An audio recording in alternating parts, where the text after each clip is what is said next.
So Nancy, so we were just talking about things, so nothing changes. Uh, and I think the first question that I want to ask you is, um, let's ask about where you got started with this whole nursery, actually. Where I got interested in a nursery and all the work we do. I always tell everybody it starts way back in childhood. And it's those moments one encounters during the childhood that can affect your whole life trajectory. And it did for me. When we would take trips out west, my family of 6, I always sat front center seat and looked at everything, and always looked at it with the viewpoint of I'm looking in a camera and taking a picture, looking for beauty. How about with nature? What was your first kind of deep exposure to nature and realizing you have this love affair with It's the natural nature. world? We, the first 7 years, grew up out in the country. My dad was a pastor, was a country church, and being out there and having a huge garden and natural areas all around was the start. And then we took trips out west, a number of them, because that's where my mom's and dad's relatives were. And so that just expanded my view of nature and what it provided. So as you started to realize you might want to professionally dedicate your career, your life to this work, what was it that really kind of deeply inspired you and drove you into this? It was a desire to recreate the beauty that we see in natural areas. That puts it pretty close to what I was thinking, yeah. And so it wasn't just thinking about starting a nursery and growing plants, even if they were all native plants, but trying to use that to then restore natural ecosystems. That was the next step. So it's definitely important to kind of step back and understand what are you seeing right now with respect to what is happening with our relationship to natural ecosystems. In Florida, we've had some wonderful land preservation, land buying program, which thank goodness have been quite good at saving many, many acres. But it's not nearly enough because the human environment just keeps expanding at such a tremendous rate. So yeah, I'm thankful for everything that Florida and our county and other counties have done to preserve the natural lands that are left. But it's just not enough. We need connection between and through all the natural spaces and our urban and living spaces as well. Like a fabric? A fabric, interwoven all the way through. Is that why you're doing this? Yes, yeah. Do you think we can do it? Of course. You think we can do it? So what is the scale difference between what we're doing today and, I mean, do you think we're sort of 1% or 10% in terms of the way the cities are today versus what you're seeing, which is, I think a lot of us see what you see too. I mean, where I'd like it to go? Yeah. Maybe we're at 10%. 10%? Got a long ways to go, yeah. So should the native nursery industry expand by 10x? The native nursery and the regular nurseries start taking on more native plants and replacing the non-natives with native species. Just for all the other nursery growers out there or farmers or folks who are willing to take on that task, what would that look like for them getting more into the native nursery movement? I think the tide has turned, and I think they'd find it a really good selling point. That's my hope. I am forever optimistic. Do you see that the demand for native plants has been growing sort of dramatically? Growing, not dramatically. When we started 40 years ago, we thought it was going to be a huge change. We're still, with every new generation, it's going to be a huge change. It's going to be a huge change. But it's a slow change. It's slow. Something is preventing the kind of change that you see. What do you think that is? A lot of it is people's perception of what they want surrounding their immediate homestead, as well as the areas they come in contact with, whether it's shopping or traveling or roadside, any of that. So I'm going to take a sort of, I guess, a strong perspective on this and say I feel like a lot of people just lack vision and imagination, period. And so my question is, do you think there's a world where we can basically present, like extremely well-designed native wildflower plantings, these kinds of things that you have done, and do it at scale and effectively, override a lot of what the current status quo is, basically? Yeah, I think we have to change the, not thinking of the right word, we have to change people's perception of what looks good. Right. And it would not be trimmed hedges, mowed lawns, which is what people, generally speaking, consider good looking now. It's interesting I definitely understand what you're saying, and I think there's maybe different target audiences here, because there's the folks who are just completely oblivious, and maybe they're not the right audience for us to try to address. I think if you look at the reason why I'm talking with you today, really, is because of getting into projects like the High Line in New York City with Pete Udall. And I think what we've seen is that there's enough people who perceive, let's say, a naturalistic style as being extremely beautiful to have that translate into real estate value increases. And so my question is, what do you think has prevented us? It's because it seems like it's very difficult to even create these kinds of gardens in the first place. Yeah, it's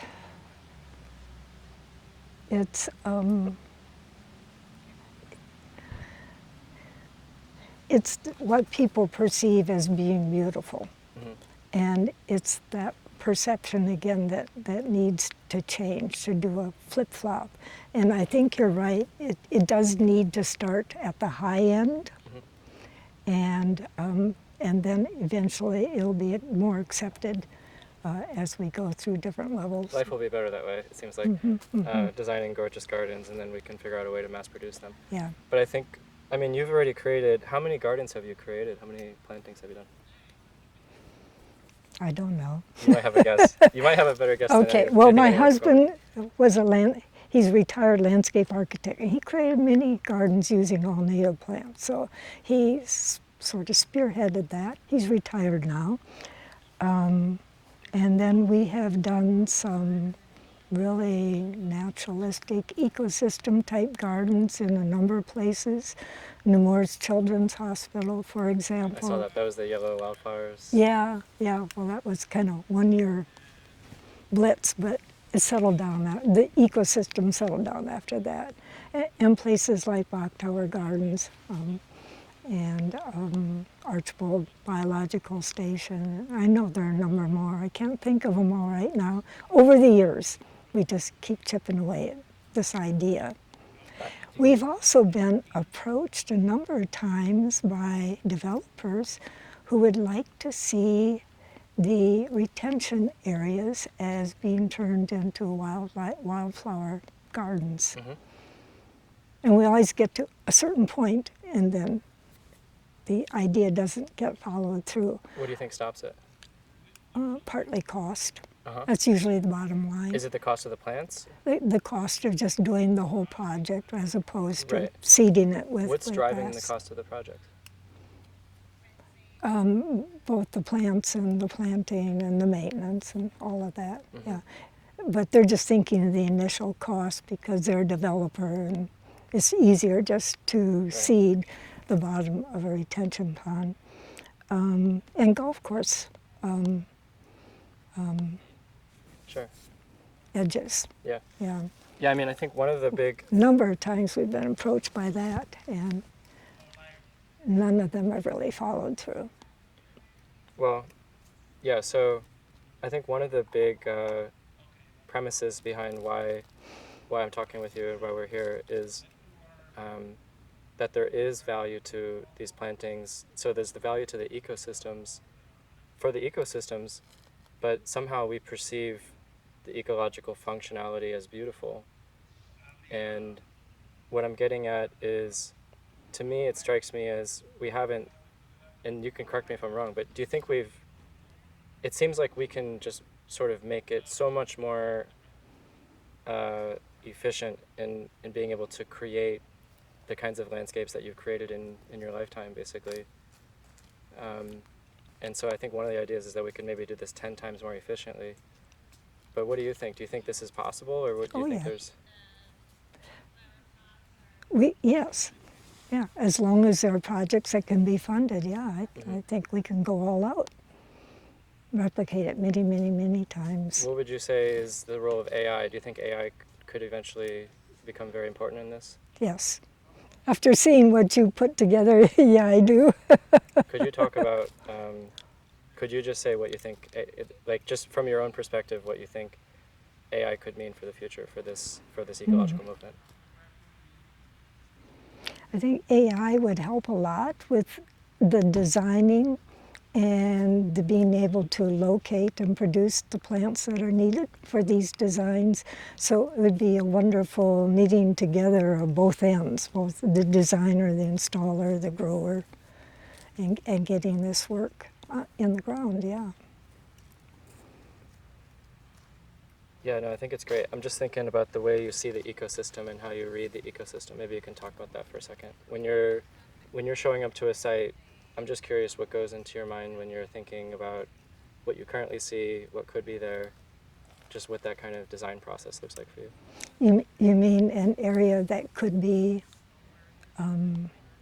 restored and also restored. Augmented. Yeah. I tend to think of what you do as more than just scientific restoration. I tend to think of it as art as well. Oh, that's true, yeah. I mean, I look at all the facets around. I look starting with the soil, of course, and the climate, which for us is generally central Florida. And the area surrounding it, and realizing what kind of plants would fit into that setting, and then go from there. When you're approaching, I think you're the one who sort of tipped me on this pollinator garden. There's a few other people who've been researching it, doing it, you know, in my circle, but you were like, you should really look into pollinator gardens. So I did do that, didn't I? You did do that. So what drove you there, and talk about your sort of relationship with pollinators? Pollinator gardens have become a real push-button idea that people latch onto very quickly. And so because of that, I think it would be a much easier sell to homeowners, etc. Could you talk about like just this idea of being surrounded by pollinators? I mean, I can see quite a few actually around this nursery. When you're designing, and you're thinking about the pollinators, how are you thinking about that design process? I think whenever you put together a sweep of plant species that belong together, the pollinators will come. I had a flashback to one of the projects my husband did over on the East Coast, and it was in a regular, typical housing development, but these people wanted to turn their yard into a nature setting. And first of all, well, let's see, yeah, we nuked their whole yard. Yeah. We literally sprayed the hay or Bermuda grass, and we're just going to plant right through it. And meanwhile, the neighbors still have their St. Augustine lawns, etc. We pull up with a truck full of native plants. And lo and behold, the pollinators were right there. Right there. I mean, within the hour, they showed up. Wow. And the birds. Yeah. Wow. That's all it took. That's a brilliant story. all it took. Yeah. I love that story. Yeah. Just for fun, it kind of reminds me of a time when I was making candles with beeswax, and I melted the beeswax, and I'm on the 28th. I was on the 20th floor in Miami, Florida, like really high up in the middle of like downtown Miami, and all of a sudden bumblebees fly up into the space. So I They think they find must have it. this scent and sensitivity that we can't even imagine. Build it and they will come. Build it and they will come, and they're there. Yes, I've seen that on restoration projects too. After we do all of this massive spraying and disking of the ground and seeding, and things just start coming up. And immediately there's a sweep of bugs there that were not there when it was just a bahia pasture. I'm curious how you think about, and this is sort of an artistic question as much as anything, because I think a lot of us can't, it's difficult. Some of the scientific questions are just really hard. But art is art, and you've maybe landed in a certain balance for what you have done.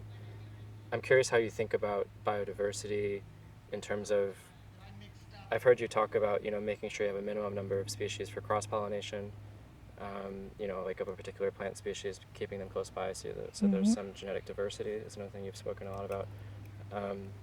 But I'm curious about your sort of overall views on, let's suppose you're given a budget of 1,000 plants, and you could, in theory, have, 150 different species that you've managed to select as being fitting for your microclimate. Does that mean you really try to pursue all 150? These kinds of questions, basically. So there was research done at the University of Florida. I might have to fill in his name later. Mm-hmm. But they determined that to really have an effective garden that attracts pollinators, you need more than just one of everything. You need a grouping of maybe 5 or 10, or depending on the species, 20 plants of that particular species. So you need little masses rather than single representatives for And it when to you're be thinking effective. about, to me, if anyone has ever done this, it would be you. So I'm going to ask you kind of a nerdy question, like, sort of breaking out this like matrix of, all of the plant pollinator interactions. But do you ever start to try to see that, like, you're like, okay, I have 4 different plants for this particular butterfly species and 7 for this one? Have you ever gotten to that level? No. I think we might get I'm there, which is why I'm afraid. asking you. Yeah, I know. I just go for diversity of plant species. Right. And again, trying to keep in mind that you need more than one of each. It's extremely You need helpful grouping. to have that. So I'm really making sure we're not missing any other big parameters like that, because it makes, you made a great point about cross-pollination and how, if you only have one species, it can't take the pollen from one and actually give it to another, and then you don't get this amazing effect called cross-pollination, where basically fruiting and more flowers and more vigorous growth of the plant itself, all of which sells itself to anyone who thinks plants are great and wants more plants. And so anyways, I'm curious if besides, the name of the game is pollination, right? That's kind of the big focus, it seems like here, is creating an environment that maximizes pollination and cross-pollination. Yeah, that's our focus here. Yeah. It seems like I always is have what a you've been bigger optimizing focus. for. I want to do the whole ecosystem. I do too. It's funny though, because when I started to code the AI, I was like, I think if we just focus on that first, we'll go so much. We'll actually achieve it first of all, because Right. we're focused. Right. We already have enough challenges to focus on actually. So we'll wrap this up in a second. So, anyways, but okay. So then let's do this to first of all wrap up this idea. So what is the value of pollination or pollinator gardens, and speak both from the perspective of the ecosystem, but also our emotional experience of walking into a pollinator garden and environments that are full of pollination? How would you say it, just to get this? Yeah, well, to start with our experience, I think I could relate this to the filming of nature programs. You'll notice that in nature programs, they very, very seldom focus on plants. But if there's pollinators moving around, then they'll at least focus on that, and you get the plants in the background. So there is that. Are they just closer to us attraction. in life form, and so we connect with them better, or something like They're that? moving. They're moving? Yeah, on film, they're moving. So it's just the action, we just need something moving? I think so, yeah, yeah. So that's life expressed. rather than you have this green plant which has a huge amount of life, Right. But also, but like, it birds, just for seems to example, sit there.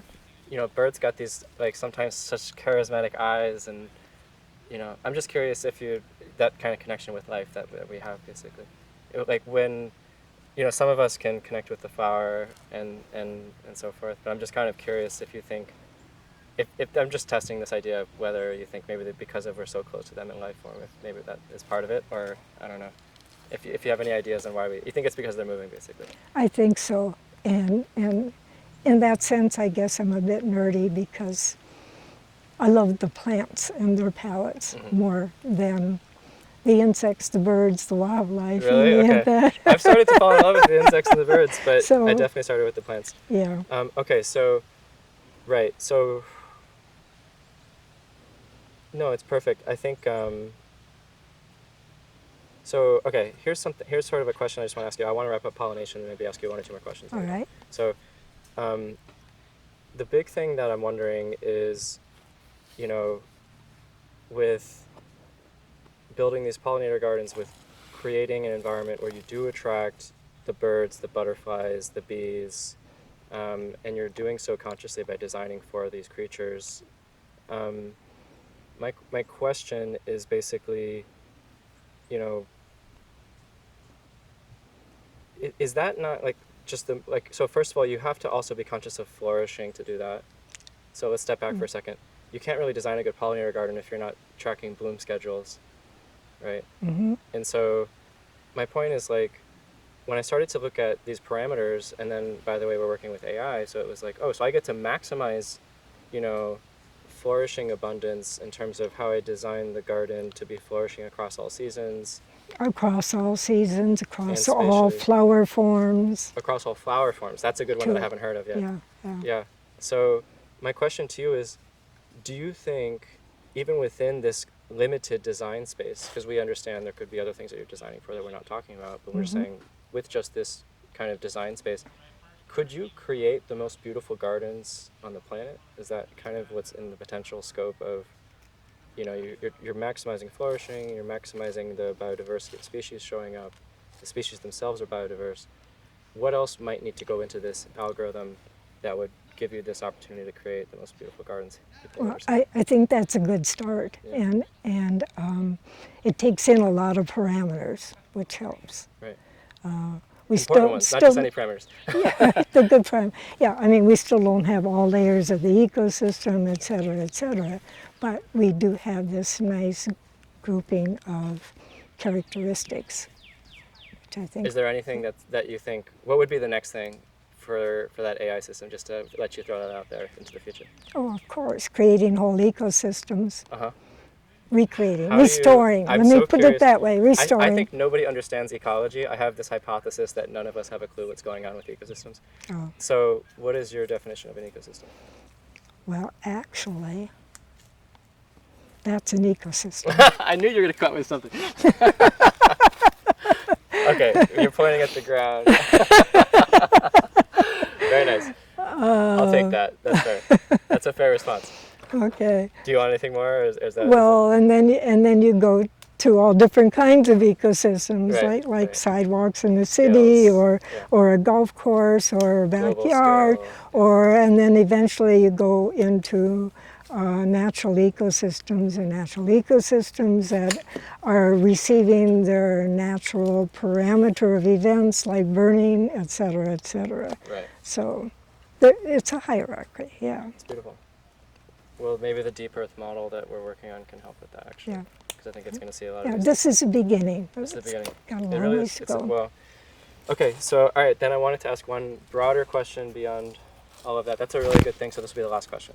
So the last question can be something like, yeah, I think it's really just whatever you want. So what do you really want to see from us and from people who are working to create, maybe to carry the torch forward that you've already been carrying for a long time, help you carry more torches and create more torches, etc.